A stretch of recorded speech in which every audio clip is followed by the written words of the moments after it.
The COVID-19 virus has hit Cameroon with 2 cases confirmed today. Public Health Minister reassures the public on measures put in place to contain the coronavirus and equally prescribe tips to prevent the contamination. President Paul Biya convenes electoral for partial rerun for the legislative election in 11 constituencies in the Northwest and Southwest region. But what new measures will be put in place to ensure a hitch-free rerun? Find out in this newscast. In less than 48 hours, women in Cameroon will commemorate the 35th edition of the International Women's Day. Tonight, we bring you the different activities carried out by the women. Those are top stories. Good evening and thanks for joining us on the 7:30 news. 2 cases have been confirmed of coronavirus in Cameroon. Public Health Minister has reassured the public on measures put in place to contain the coronavirus and equally prescribes tips to prevent contamination. Kylian Dandifor has more in this report. Au stade actuel, on ne peut pas parler de menace of a threat at the moment. You know that there are a number of parameters to be considered in order to qualify an epidemic as a threat. We have 2 cases which we have already quarantined, and I think this should not have any repercussion whatsoever, not even within the celebration of the International Women's Day on Sunday. This is because I heard some people asking on social media whether there should be march past on March the 8th anymore. There is nothing yet to cause any panic. The government had already taken necessary measures. We were ready should it come. What the population has to do now is to follow the measures put in place by government. That is, by observing hygienic habits. Par l'observance des mesures d'hygiène habituelles. The first case of the coronavirus on Cameroonian soil was reported today by the Minister of Public Health, who said it was detected in a 58-year-old French citizen. The patient is currently receiving treatment at the Yaoundé Central Hospital in an isolated ward. Alice Mbeu was at the Central Hospital to find out what measures have been put in place to handle the situation and ensure the virus doesn't spread. Alice? The 58-year-old French citizen coming from France landed in the territory on the 24th of February 2020 and was lodged in a hotel. He was discovered 11 days after he demonstrated symptoms of the virus and tested positive by the dispositions put in place by the government to fight against the spread of this disease. The patient was transferred to the isolation unit of the Yaoundé Central Hospital, where he is currently receiving treatment. The health personnel on site say the patient has been responding positively to treatment and the population is not in danger. To avoid the spread of this disease, administrators of the Yaoundé Central Hospital continue to reassure that measures taken, such as special training of doctors on how to treat corona cases and the clean-up campaign, will be effective.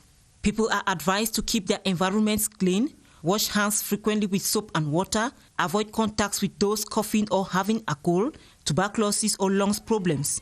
Avoid touching the mouth and nostrils with hands. For those coughing, it is advisable to wear a mask so as to shun contaminating others and report to prescribed health facilities to verify if it isn't a case of the COVID-19.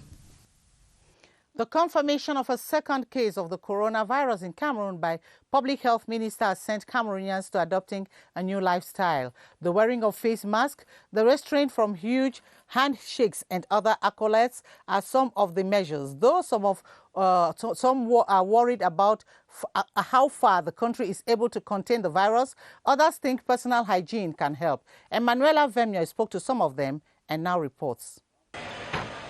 Just the thought that 2 cases of the coronavirus have been confirmed in Cameroon has sent a scare among citizens in Yaoundé. It's a very sad news for us. We need to give people with hands and with our jaws.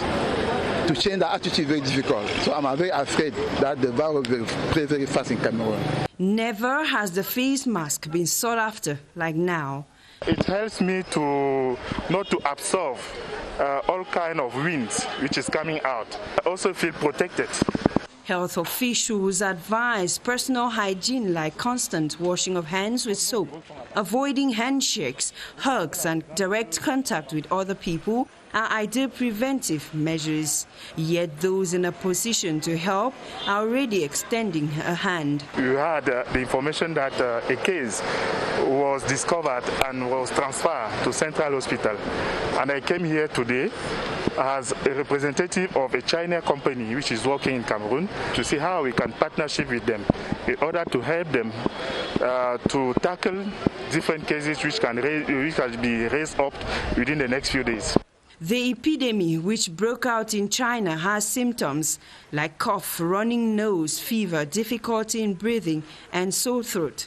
Health officials continue to refute allegations that chloroquine cures the virus and have maintained that personal hygiene is the way out of contracting the killer coronavirus. The Minister of Public Health, Manawuda Malachi, has urged health personnel of the Douala Seaport and those of the Douala Lakentini Hospital to tighten health measures to enable them handle any suspected case of the coronavirus. This call comes hours after he made public the first 2 confirmed cases of the coronavirus in Cameroon, precisely in Yaoundé. Our reporter, Learis Nane Epote, reports from CRTV Littoral in Douala. The Minister of Public Health, Manawuda Malachi, on day 2 of his working visit to the economic capital this Thursday, proceeded to the Douala Seaport to ensure measures are rightly put in place to properly handle any suspected case of the virus coming from this line of transportation. Yet the port authorities of Douala has put in place a health checkpoint to scan all passengers and an isolation unit set aside to accommodate any suspected case. From the seaport, the Douala Lakentini Hospital was the minister's next stop, where he visited the special unit already equipped to tackle any case of the virus. It was with satisfaction on the arrangements made by authorities of the Lakentini Hospital and the seaport that the minister met with private economic operators at the JICAM headquarters. Although the business market is not yet threatened by the coronavirus epidemic, a partnership between the Ministry of Health and the private sector is in sight. For the time being, 2 confirmed cases of coronavirus have been isolated in Yaoundé, a 58-year-old French man and his wife. The Minister of Public Health reassures, however, that the situation is far from alarming. Minister Manawuda Malachi has called on the entire population not to panic, for measures have been intensified in all 10 regions of the country to handle any suspected case of the virus. Cameroonians are thus called upon to maintain proper hygienic conditions as first preventive methods, and in case of any symptoms of the virus presented, the toll-free number 1510 should be contacted. And on to this presidential decree and decree number 2020/120 of March 2020 to convene the electorate of some electoral constituencies to elect members of parliament. The President of the Republic hereby decrees as follows. Article 1. The electorate of the following constituencies is convened on Sunday 22nd March 2020 to elect members of parliament. And they are in Menchum North, Bui West, Mezam South, Bui Center, Bui South, Mezam Center, Momo East, Menchum South, Momo West, and Mezam North, all in the Northwest region, and Lebialem in the Southwest region. And Article 2, voting shall begin at 8 a.m. and end at 6 p.m. And Article 3, the decree shall be registered, published according to the procedure of the urgency, and inserted in the official gazette in English and French. Yaoundé, 6th of March 2020, signed Paul Biya, President of the Republic of Cameroon. As you heard in the decree, the electorate has been convened to the polls on the Sunday, March 22nd, 2020, for partial rerun of legislative election following the cancellation of results in some constituencies in the Northwest and Southwest regions. In accordance with the Electoral Code, the President of the Republic, Paul Biya, signed the text convening the electorate to the polls today. Kilian Dandifon revisits the ruling of the Constitutional Council of February 25th that cancelled the elections and now tells us in which constituencies are concerned. Kilian. The partial rerun of the legislative poll will take place in 10 constituencies in the Northwest region and 1 in the Southwest region, for 13 parliamentary seats with 5 political parties on the race. The 4 divisions concerned in the Northwest region are Menchum, Momo, Melzam, and the one involved in the Southwest region is Lebielem Division. The CPDM and SDF are running in Menchum North and South. The same political parties will contest in Momo East and West. In Melzam Central, North and South, CPDM, SDF, UDP and BRIC will be battling for the 3 seats for grabs. In Boi Central, West and South, the CPDM, SDF and UDP will be on contest. The 1 seat in Lebielem Division in the Southwest is open to the CPDM, SDF and CDP. The partial rerun takes place on Sunday, March 22, 2020. The polling stations open at 8 a.m. and close at 6 p.m. We take you over to the Far North region, where Dr. Sali Babani has been voted as the pioneer mayor of the Marwa City Council after grabbing 50 votes against 48 from his opponent, Amadou Amadou of the Cameroon's National Salvation Front. The 49-year-old Babani will be expected to face the numerous challenges, such as tarring of the Marwa urban road network, amongst others. Henry Tato Ekambi of our Far North Regional Bureau now reports on election exercise which saw the CNFS walk out in anger before it ended. After 3 days of disagreements, this man Sali Babani emerged pioneer city mayor-elect of Marwa. 49-year-old Dr. Sali Babani of the CPDM clinched 50 votes, while his rival of the Cameroon National Salvation Front, CNSF, Amadou, grabbed 48 votes, and 7 councillors decided to slot blank ballots. This pedagogue, who has been in the political scene for more than 30 years, says he is now ready to use his experience to bring the much-needed development to his hometown. I would like to thank God, who gave me the opportunity to receive the choice of the head of state. The following step is to make our effort for developing our town. Just after the election of Dr. Babani as city mayor, the CNSF councillors walked out of this city council hall because of what they termed a lack of an absolute majority and the absence of transparency in the whole process. They also refused to take part in the election of the 2 assistant mayors, Mr. Jovong and Madam Hayatou Hoa. The SDO for the Diamare Ekwambarga, who convened the special session, insists that the absence of any riot is a sign that the highly disputed session finally ended well. A similar ceremony took place in Douala, where the Douala pioneer city mayor Roger Victor Mbasandine now has the keys to the Douala City Council. The power transfer between the new city mayor and the outgoing former government delegate, Dr. Fritz Ntone, took place this afternoon at the council premises, chaired by Vuri's senior divisional officer, Benjamin Butu. Dixon Ashu has the details from CRTV Littoral in Douala. Dr. Fritz Ntone goes the legendary in functions as the last government delegate to have served the Douala City Council 16 years after appointment. This day, power changes hands, and the new man now to occupy his chair also goes down in history as the first ever city mayor of Douala. Roger Victor Mbasandine symbolically receives the keys to the city council to assume relief of duty in another suit. This before the eyes of some of Vuri's division administrators and powers in charge of the exercise. Managing Douala with a reputation resounded as the land of the good, bad and ugly, Roger Victor Mbasandine, who has his roots here in the Vuri division, thinks there is just no sorcery to bring in change. I'm not going to do any magic because I'm not a magician. I'm just going to work hard to improve the living conditions of all citizens of this city. First of all, we have to invest. We have to invest in road. We have to invest in many useful things that the population needs. It is a living conditions. All three personalities, including Vuri Senior Divisional Officer, sign the Golden Book and read out their comments loudly for others to be witness to this historic moment of local administrative transition. Beyond national legal actions, there are international instruments that regulate and punish non-governmental organizations that meander from their terms of reference within a territory.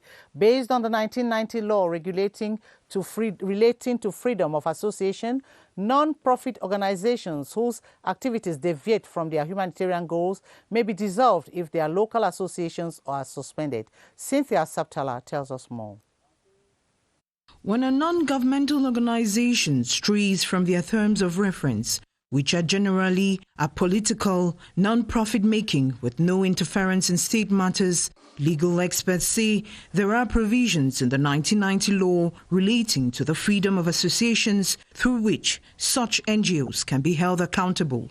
If you look at Article 22 of the 1999 law on the freedom of association, it clearly states that the minister in charge of territorial administration that has the kind of supervisory role can suspend for a period leading up to 3 months any organization that departs from its objectives.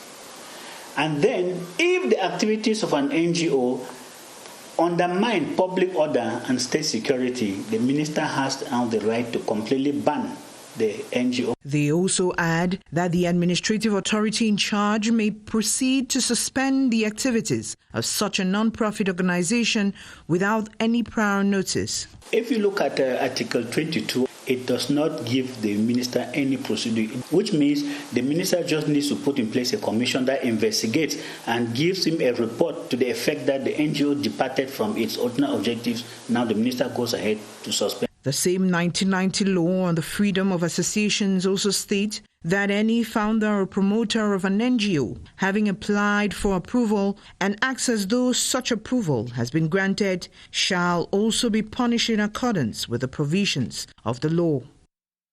Cameroon's extractive industries contributed some 14% to the country's state budget in 2017. The 12th report of the Extractive Industries Transparency Initiative has revealed. The document presented to the public equally indicates that the extraction of hydrocarbons was the biggest contributor, while crude oil, gas and gold were the commodities widely produced and exported. Clarice Aritakan reports. Studies from the consulting firm revealed that the extractive sector in Cameroon contributed 14.73% to the state budget in terms of exports and jobs in 2017, a drop compared to that of 2016, which saw extractive industries providing 17.96% in public funds. A slowdown in petroleum activities, which led to a postponement and in some cases the cancellation of certain projects planned for 2017, is the reason behind this performance, analysts noted. Nevertheless, works of various companies saw the public treasury secure 441.97 billion CFA francs from mining companies, which represent 70.80% of all payments made. Topping the list of big contributors is the extraction of hydrocarbons, with 92% of the revenue from the sector, followed by proceeds from the transportation of the products, mines and quarry activities. On the receiving end were the National Hydrocarbons Corporation, the Taxation and Customs Administrations. Regarding the major commodities produced and exported, crude oil, gas and gold stand out. It is the 12th EITI report presented to the public since 2001, with information gathered from the civil society, mining companies and the state. These stakeholders have been urged to intensify efforts to improve transparency while the legal, regulatory and institutional mechanisms are fully enforced. The humanitarian structures created and headed by Mrs. Chantal Biya have been participating actively in Women's Day festivities in a bid to portray the important role women play in their professional milieu and their contribution to nation building. As Staff Lady Enaga Kebi reports, a series of educative discussions, debates, health screening campaigns and sporting activities have been held under the supervision of the management staff of the humanitarian structures. After the sports and leisure walk with Serac women, it was the turn of the Chantal Biya Foundation that started off as early as 9 a.m. with educative discussions on health-related issues affecting mothers and children. Next was the Chantal Biya International Research Center. Professor Alexine Jolo and his team of researchers were pleased to exchange with a team from the Ministry of the Promotion of the Woman and the Family on gender parity. It was discovered that CRTV has more female staff who are competent and have been identified in the international milieu following their award of medals and trophies. At Crasset, Women's Day activities comprised a free and voluntary week-long screening exercise on gynecological pathologies. Here too, women have been schooled on cancers of the uterus and the breasts. In the domain of sports, the women of the Chantal Biya Foundation and their pairs of Crasset converged at the military sports complex in Melen, Yaoundé, for a football match. After full time of playing, there was neither a winner nor a loser, but the women had fun. Meantime, the women of Crasset also organized a sports walk. Mrs. Chantal Biya has set the pace for women to continue working hard and accept that they are able partners of development. And still in line with Women's Day activities, women of the Ministry of Empowerment and the Family have organized a food fair during which they have showcased their culinary talents. Traditional dishes from all cultural zones of Cameroon were displayed as they shared the dishes with men of the ministry. The women came together under the Association of the Ministry of Association that promote the economic and professional empowerment of the woman. And women of the Cameroon Radio Television have extended a hand of fellowship to the underprivileged at the Jamo Hospital here in Yaoundé. They donated some basic items and sanitary equipment as a way of responding to the pressing needs of the health institution. The delegation was led by CRTV Central Director, Mrs. Adem Bala, as Ate Bonaventure tells us. Broad smiles on the faces of Jamo Hospital staff and director as they received the CRTV women. The gifts comprising of food items, toiletries and sanitary kits were handed to the beneficiaries who were in high need. I just have to say thanks for them for thinking that there are some patients around here that need their support. The hospital management expressed gratitude for the gesture, which came as a booster to the social needs of the institution. We are very proud of women of CRTV because they put the heart in front of their action. The Amazons of the state broadcaster were led by the head of the organizing committee, Adel Mbala, who says the choice of Jamo Hospital was clear. This year we have said, wow, maybe just around our door, the needs are even more important. That's why we are here today. The humanitarian gesture is one among numerous activities carried out by the female folk of the CRTV ahead of the 35th International Women's Day.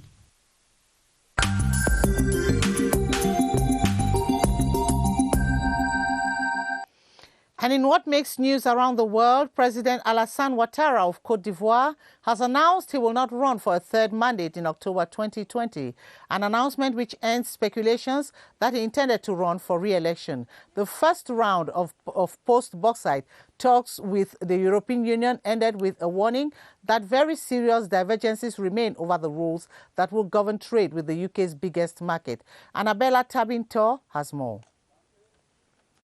The president of Ivory Coast, Alassane Ouattara, has said he will not run in the October election, ending months of speculation over whether he would stand for a third term. He said he believed power should be passed to the younger generation. Mr. Ouattara, who is 78 years of age, had hinted previously that he would run again if his traditional rivals put themselves forward as candidates. Amidst the coronavirus outbreak, shares on the Nikkei index in Japan closed down 2.72%. Investors are disappointed that the Bank of Japan did not intervene to support the market. Meanwhile, Hong Kong's Hang Seng is down 2.3% in afternoon tradings. The Asian Development Bank says the coronavirus will hit the economies of the developing Asian economies hard. In the UK, EU Chief Negotiator Michel Barnier has warned on very difficult areas of disagreement with the UK. Mr. Barnier was speaking last Thursday after talks in Brussels on the future relationship between the UK and the EU. Mr. Barnier said this week's meetings highlighted 4 areas of very serious divergence, including fishing rights in UK waters and the role of the European Court of Justice. And in culture, women in Cameroon are gearing up to celebrate the 35th edition of the International Women's Day on March 8, which is Sunday. Tintini Sidi, Congolese gospel artist, will for the first time thrill the Yaoundé public on Women's Day. And for cinema fans, the movie Sonic will be projected this weekend. Dorothy Are Agbo has more. Cameroon joins the international community to celebrate Women's Day this Sunday, March 8. As there will be a march past nationwide presided over by the First Lady, Mrs. Chantal Biya. Come celebrate the achievements of women in grand style. Hey, bébé, je t'ai demandé quoi? Laisse-moi vivre avec ma passion là. And yes, on the 7th of March at the French Institute of Yaoundé, Le Noir will ignite music lovers in a unique and interstellar concert. Surrounded by her magnificent band, she invites all to pay tribute to the African woman as she presents her new album. Bikutsi, Afropop, Makose and Rumba will stir the public. 7 p.m. is the time.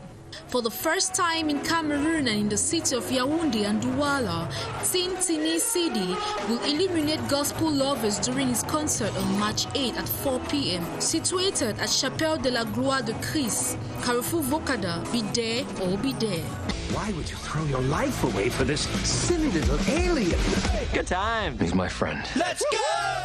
On to cinema, Sonic the Hedgehog is spinning to theaters for a big screen adventure for the whole family. Rendezvous at Canal Olympia Besenge, 2 p.m. Wishing you a very nice weekend. And in a countdown to this year's African Nations Championship, tonight we take you to Limbe to present the Limbe Omnisport Stadium that will host matches of Group D of the competition. As Guy Roger Nana of CRTV Boya reports, the stadium was used during the 2016 African Women's Championship. Following its successful hosting of the 2016 Female African Nations Cup, the Limbe Omnisport Stadium is poised to live up to its future challenges as the African Nations Championship, the CHAN, approaches. The Limbe Omnisport Stadium has all the other items that are necessary to enable us organize a match. In the administrative block, we have 4 dressing rooms that are already equipped with the benches, refrigerators, air conditioning, massage tables, toilets, wash and basin as recommended by CAF. We have VIP number 1, VIP number 2, and the Presidential Lodge.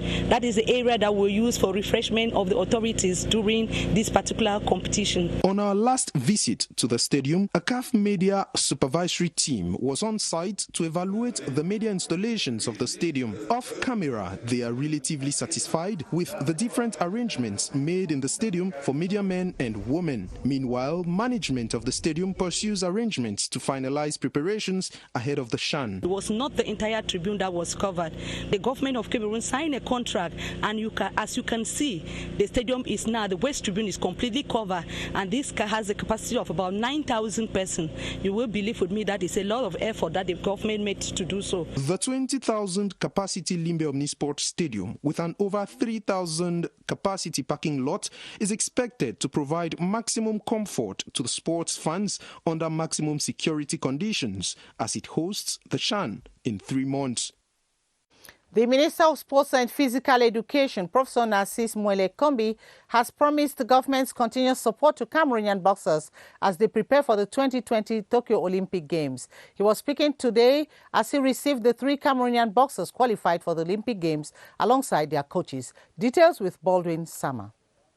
They were ranked third at the just-ended boxing qualifying tournament in Dakar in Senegal for this year's Olympic Games, and as a way of expressing government's encouragement, Sports and Physical Education Minister Professor Narcisse Mwele Kombi received the 3 qualified boxers for Tokyo 2020 alongside federation officials and the president of Cameroon's National Olympic and Sports Committee. Boxing officials explained some of the problems they faced and soliciting government's help in future competitions like the upcoming Paris boxing tournament in May. I asked him to see with very good attention our dossier. We have 2 dossiers on his table, a financial dossier, because you know that those guys went to this tournament without any pocket money, any insurance, any clothes. Hamad Kalkaba Malboum expressed worries concerning limited resources for these qualifiers, as Minister Narcisse Mwele Kombi promised government's continuous support while congratulating the boxers, confirming their worries will be taken into consideration. And it is on these sports reports that we draw the curtains on the 7:30 news. Thanks for watching. At 8:30, you'll be in the company of Atabadine Umar for Le 20:30. I'll be here tomorrow, same time. Until then, it's bye from all of us on the 7:30 crew. Good night and see you tomorrow.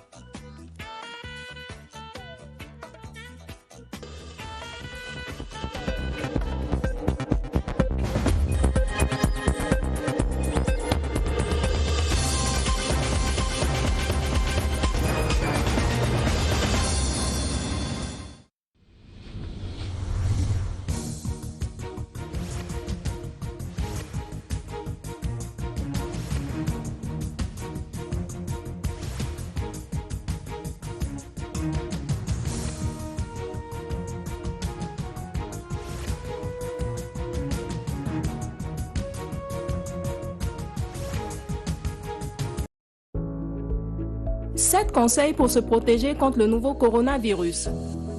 1. Lavez-vous régulièrement les mains à l'eau et au savon ou à l'aide d'un gel hydroalcoolique. 2. Vous ressentez l'envie de tousser ou d'éternuer? Faites-le dans un mouchoir ou dans le creux de votre coude, puis lavez-vous les mains. 3. Restez à au moins 1 mètre de distance des autres personnes, surtout si elles toussent, éternuent ou ont de la fièvre. 4. Évitez de vous toucher les yeux, le nez et la bouche. 5. Évitez tout contact direct avec des animaux vivants. Et si cela est impossible, veillez à vous laver les mains après le contact. 6. Ne mangez pas de produits animaux crus ou mal cuits. Et lavez-vous les mains. Nettoyez les surfaces et les ustensiles après usage. 7. Si vous avez de la fièvre, de la toux ou des difficultés à respirer, consultez un médecin.